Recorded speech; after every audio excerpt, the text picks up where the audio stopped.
Hi, welcome to another episode of Fractional Futures, where we're exploring how fractional CMOs help SMEs and portfolio companies accelerate growth and maximize enterprise value.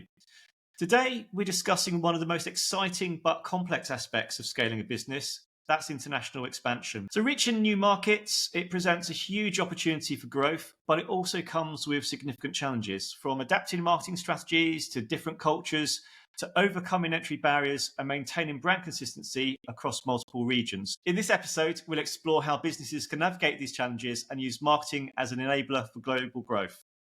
Joining me in this episode is Rob Nicholls, a strategic CFO, non-exec director and board advisor with over 35 years of global finance experience. Rob specializes in profit maximization and value creation. And today he'll be sharing his insights on how CFOs and CMOs can work together to ensure international expansion is both strategic and financially viable. Hi, Rob. How are you? Good to see you, Paul. Yeah, very well indeed. Are you cleaning down your golf bats, ready for another round soon? The golf bats are going to be well used this weekend, actually in the next week or so. Yeah, the weather's improving, so we're getting out more. So that's all good. I want to talk, I think this first topic I'd like to explore is how you can adapt your marketing strategy for new markets.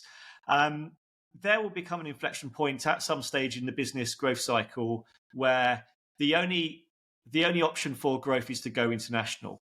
And expanding into new international markets, it isn't as simple as replicating what works at home. So cultural, economic, and regulatory differences, they require businesses to adapt their marketing strategies to resonate with the local audience.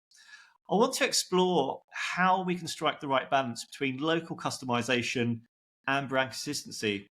So, Rob, I know you've worked internationally for many, many years. From a financial perspective, how should a business approach market entry? What factors should a CFO and a CMO consider when deciding how much to localize the marketing strategy versus maintaining the standardized approach? Well, this is a great topic as well because it's very apropos right now with the sort of the move away from Europe and British businesses looking at other markets, whether it's Asia, North America, the Middle East. And it's something that I've been playing in for 30 odd years as well. I used to, early days, I was running the Middle East and Africa for a global technology firm, so I know this world very well. And then spent 2 decades in North America, living and working in the US as well. So I think it's very apropos. It staggers me as a nation, an international nation like Britain, that more businesses are not selling or exporting into other markets.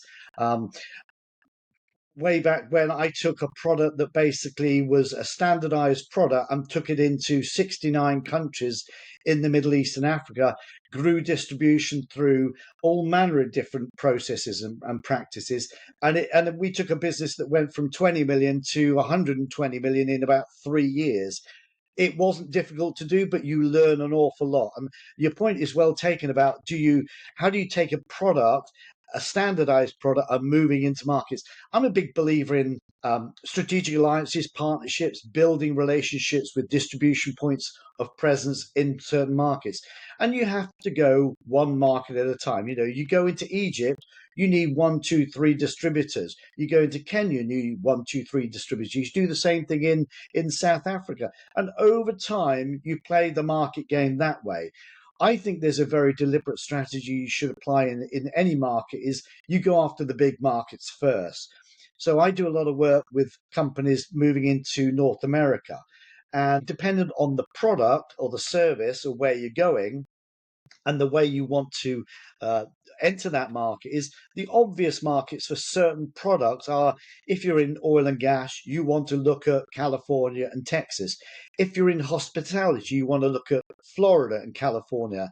If you're in medtech, you want to look at Connecticut, Massachusetts, and California. So you have to pick your markets. And I think that's one of the first things that I tend to work with companies on is pick the right markets before you even start thinking about legal entity structures. Is it a distribution strategy? Do we need to set up a legal entity? Do we need to manufacture in country? With the current US administration putting tariffs on an awful lot of things, we need to be very cognizant of that as well. A lot of people front ran the whole tariff debacle that's going on right now by importing an awful lot of product into the country in January. So as a result of that, you're going to get a major tail off in April, May, June, where there's not a lot of economic exporting activity as well.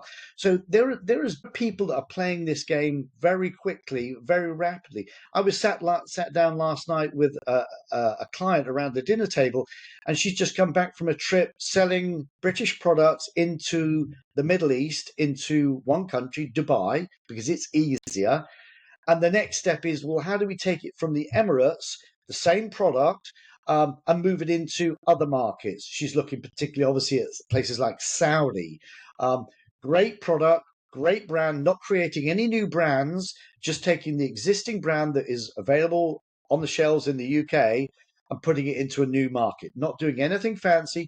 But the key factor she's found, and I found 25, 30 years ago, was the points of presence. It's partnering with the right people at the right time, finding people that are invested in your product, that understand your product, that can talk to your product with their end clients as well. And what we found, we generally went with 2 or 3 distributors or dealers in country, found the best one, and then took away the one that wasn't performing and really doubled down, or actually in some instances acquired the best distributors in that country. And it takes a period of time, it takes years in many respects, but it's not difficult to do. And I struggle mightily with the fact that most businesses aren't doing it today. There's not a lot of support out there.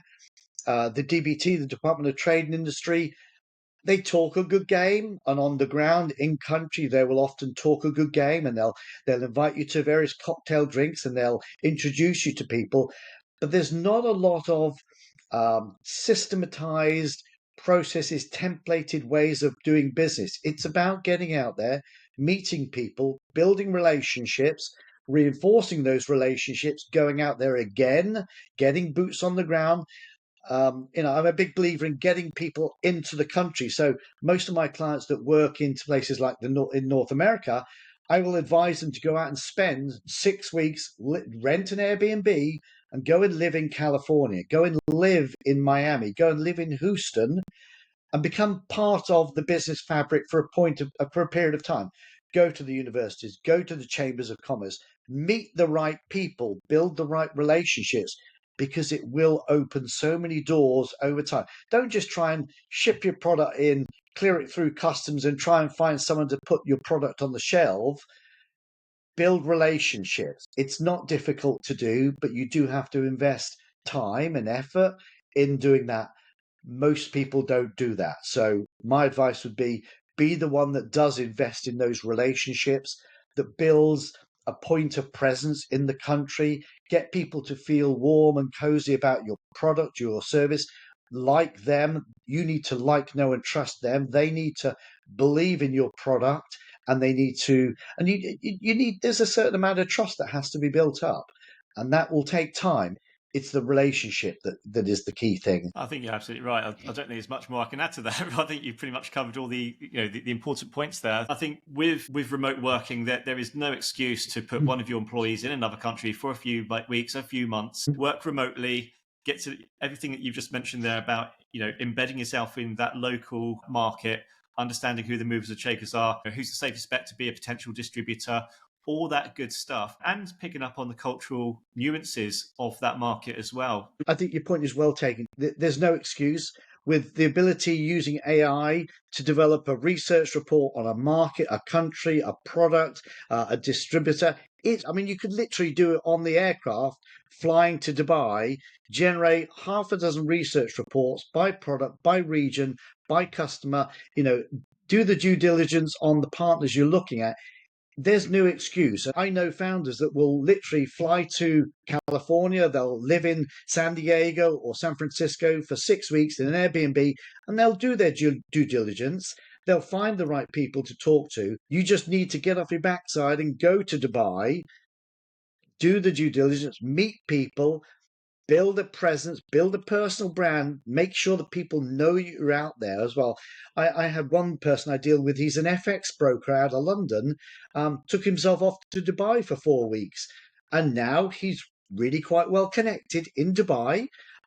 He's got a number of clients in Dubai. Well, then that starts resonating with other emirates in the region. So he's picking up clients in Qatar and Bahrain.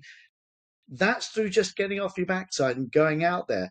I've got another client who's in the special effects world, and next week I think is South by Southwest in Austin, Texas. He went out to that, spent a couple of weeks out in Austin, Texas, and already now we've actually got a distribution point in Texas, big market, big opportunity. But if you're a founder, you've got to be able to willing to get out there. Don't say I'm going to go to the US. That's not a strategy. Go to California, go to Texas, go to Dubai, pick a market and make an effort on that and get on the ground. That's my message, if you will.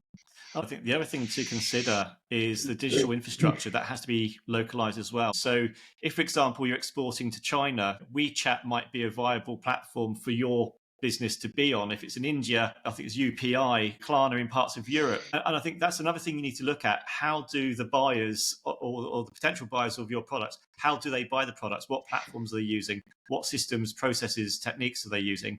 Because you need to adapt your tech strategy accordingly. Right, you're absolutely right. I want to move on, which is building a global brand and maintaining consistency while appealing to an even more diverse audience.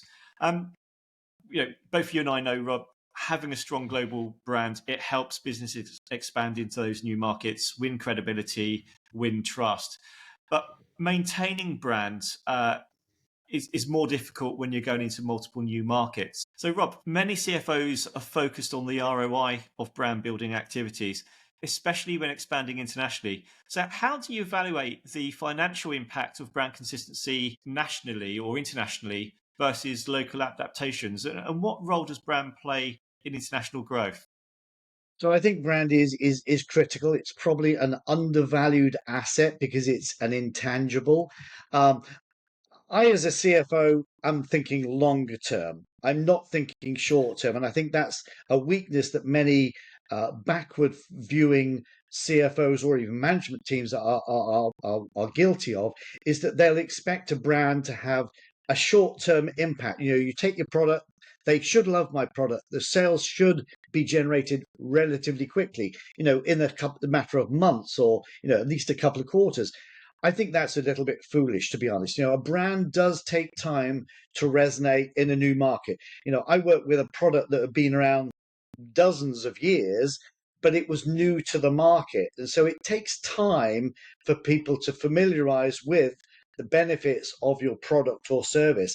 And so you have to take a long term perspective on this. You have to take a multiple quarter, likely multiple year perspective on this. You cannot expect a product or a service to resonate quickly in a matter of weeks, let alone months. It will take time. And I think that's as business people, we tend to want an impact. We want the product is there, it's on the ground, it's in the marketplace. We want to see traction. And I think that we're often guilty of falling into that trap of expecting that there'll be resonance. It took me a few weeks for my digital products on my stand store to generate inquiries. And I was like sitting there thinking, well, it's not working. But equally, you've got to be very careful not to what I call negotiate with yourself. So if a product isn't gaining traction in the marketplace in a short term period, I would be very cognizant not to start thinking, oh, we need to lower our price or we need to spend more on points of presence or marketing presence or Google ads or whatever the mechanism for short-term boosting visibility is. I'm a big believer in that you shouldn't compete with yourself. So don't start dropping your pricing by 10% or 20% just to get traction in the marketplace. Hold your guns, build your resonance, build your brand presence in that marketplace. Make sure you're doing all the right things, talking to the right people, whether that today might be an influencer in country. I was talking to someone recently there. She's got her product into the hands of a soap opera person who is now the brand image of that product, and that took a little bit of time, but that actually was an inflection point. And you will see an inflection point when your product gains resonance and traction in the marketplace. It just won't necessarily happen tomorrow, and I'm very cognizant that a lot of businesses will start saying, well, we need to start offering 20% off our 4.95 offer just to get resonance. Well, then you're just competing with yourself and it's a race to the bottom. So I would suggest playing the long game on this as well. And I would encourage marketers and finance people and CEOs to build for the long term, if you will. You should be thinking 3 to 5 years. How is my product resonating in the market? Is my brand doing the right thing? Do I need to invest in the brand? And in most cases, that's probably the case. You do need to invest in the brand, however that is done. To answer that question, how is it done? One strategy might be creating a sub-brand to support market penetration. The UK brands may not resonate particularly well in a different location internationally. Right. Procter & Gamble are very famous for creating sub-brands. It's the same product. It's Yeah. just called something different in different places. And that takes quite a bit of time and effort and energy to make happen. And so that needs to be on your radar in terms of a potential tactic to enter a market. I think that's a great point as well. And I did the same with I was selling two-way radios into markets in the Middle East and Africa, and we developed a sub brand that was about 50 to 60% of the price, but used basically exactly the same components. And it's just the kind of the Toyota, Lexus, Honda, Acura company. You just rebrand it as a lower cost alternative and leverage off that in terms of cost. It's not rocket science, and a lot of businesses should do that, should pare back the product, take out the high cost components, and it should be one of the first things you should consider, I think. Absolutely. And I think on that, another tactic might be looking at the value proposition, look at the brand's core promise. It may need reframing, particularly due to local economic conditions, customer expectations, even regulatory frameworks. Certainly look at what your value proposition is. Does it fit the UK market? What is the product market fit in the US, in Dubai, in China, in Southeast Asia Pacific? Just tweaking a few words might be all that's needed, or creating a sub-brand entirely. And the great thing about business is it's always changing. Change is a constant. So the marketplace, the environment, I mean, in the global economy in the last 30, 60, 90 days, things have changed an inordinate amount. And go back 2, 3 years, it's changed an inordinate amount as well. So you've got to be fleet of foot. You've got to adapt. You've got to adapt your pricing, your brand strategy, how you go to market. And that's the case in most markets. In some markets, they're absolutely not price sensitive. You can increase your prices in certain markets by 10, 15, 20%, and it makes absolutely no difference to the volume of product you're selling or services you're selling because they're just simply not price elastic. But you go to places like the UK and North America, people are very, very price elastic. So if you do put your price up, there are some exceptions to that. One of the ones I use oftentimes is a fast casual dining chain in the US called Chipotle. They've got about 30 stores in the UK. They put 8 price increases through in 2024. Absolutely no impact in terms of volume. Now, not many businesses can do that. The ones that can have built a strong brand. You mentioned price elasticity there. It's certainly one of the big considerations when deciding whether or not to go international is looking at the market entry barriers that you might have to face. And every new market, it presents its own set of challenges. There'll be regulatory hurdles, there'll be competitive landscape pressures, there'll be customer trust. Do we trust this new brand coming into the market? All of these things can slow down your expansion plans. So marketing can certainly play a critical role in reducing some of those barriers by creating the brand awareness, establishing credibility, creating demand. So Rob, you've been there, you've done it, you've worn the t-shirt. What are the biggest financial risks businesses face when expanding into new international markets? And how can marketing help mitigate some of these risks and accelerate a company's ability to generate revenue in those new regions?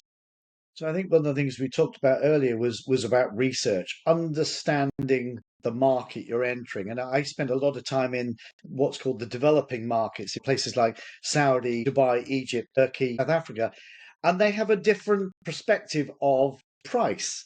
Selling a product into Africa at the same price as you're selling it into the UK is not really going to work. But you need to understand what's going on. You need to do market research. And I think that's one thing that is sorely lacking today in the marketing world is people who understand that you have to do research. And it's just not happening. People are just literally wading in, knee deep, thinking it's the same market. You can do the same pricing, the same distribution strategy internationally that you can do in Western Europe or the UK. And it's just not the case. And you need to recognize through research what are other people do. I'm not a big proponent of looking at what your competitors are doing because your product is relatively unique and has certain attributes to it. I'm a big believer in looking at the value proposition of your product, what it's worth to the client, and aligning with that, doing your research in the market. A lot of businesses these days will just go into a market and just cut their prices by 30% and thinking their product is going to resonate. Well, that's just going to destroy your margins. You're going to spend the next 5 years trying to get back your margin. And one of the things that I hold very dear is the margins in my businesses do not go down. The margins in my businesses only increase over time. So all of my businesses, they'll have targets for gross margins. And if they're 35, we need to have a gross margin target of 45 in a period of time. Now, it's not going to happen next quarter, but one of the best ways to protect and expand margins, one of the levers we'll use, is price. Absolutely. And it's not just price to consider. Yes, it's a very critical component of the marketing mix to flex, but I think you have to be cognizant that different regions require different entry strategies. So, for example, North America, it's highly competitive. There's a strong emphasis on brand differentiation and digital first engagement. Americans are leading the way with digital. So if you haven't got a differentiated brand, you're going to struggle. And if you're not digital first prepared, you're going to really struggle. I think with Europe, the challenge you've got is you've got lots of countries in Europe in a very small, compact piece of land. So unlike America, which is a big bit of land, everyone speaks the same language pretty much. In Europe, you've got to navigate, fragmented regulatory bodies. You've got to navigate language barriers, and you've got diverse customer preferences as well. It's completely different when going to Asia. In Asia, it's all about relationship-driven markets. Trust and partnership building is essential, and especially adapting to the local preferences and needs is crucial. And you mentioned earlier, Rob, the Middle East and Africa, massive continent. Distribution challenges are the big thing you're going to face there. And so making partnerships in local regions with local alliances, that's essential for distribution. Yeah, I think that this is a really good point. A lot of businesses do treat, a lot of businesses are looking away from Europe currently and looking at newer markets. The important thing I think is not to treat them all the same. The US is not one large country. It's about 50 different markets, selling into Washington state as opposed to Florida, looking at California to Massachusetts. They're completely different. They're completely different. They have different local state requirements, different licensing, different product requirements. They are literally separate countries in just the same way that South Africa is a different country from Egypt and Singapore is a different country from China. You have to go in and understand those local markets, those local preferences, those local historical norms, those local products that are resonating, and develop marketing strategies, pricing strategies, distribution strategies for that market. And in that way, you cannot go with 15 or 20 markets. You have to pick your poison.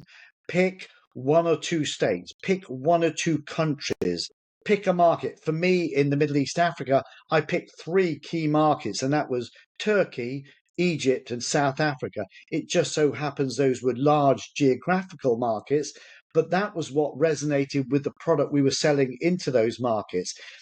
I talked to a lot of potential clients and clients that are moving into North America, and they always want to go to New York or Florida, but you have to pick the right market for your product. And in one case, I was working with holders for electronic devices that attach to things like boats.